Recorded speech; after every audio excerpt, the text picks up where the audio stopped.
Model kemenangan di sektor ganda putra pada All England 2023 hingga kemenangan di sektor tunggal putri pada Spain Masters 2023 menjadi modal PP PBSI memetakan para pebulu tangkis nasional di beberapa turnamen. Periode April hingga Mei PP PBSI memang cukup padat. Badminton Asia Championship 25 April di Dubai, SEA Games Kamboja 8 Mei, dan Sudirman Cup 14 Mei di Tiongkok menjadi fokus PP PBSI.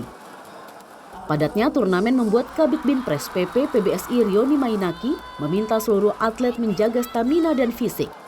Salah satunya seperti Chico Aura Dwi Wardoyo yang dituntut dapat tampil meyakinkan pada kejuaraan Asia dan SEA Games.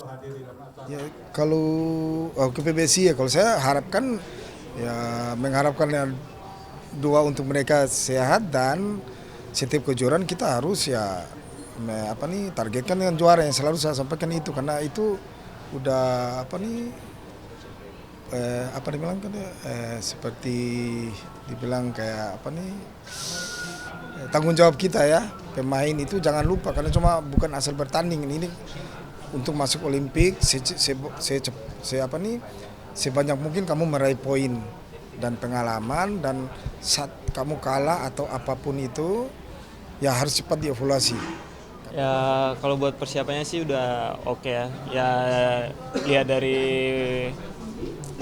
badminton Asia tahun lalu juga dari semua negara juga cukup merata.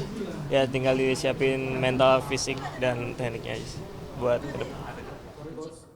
Selain Chico Aura Dwi Wardoyo dari sektor tunggal putra, Indonesia tercatat meloloskan 3 wakil, yaitu Jonathan Christie dan Anthony Sinisuka Ginting.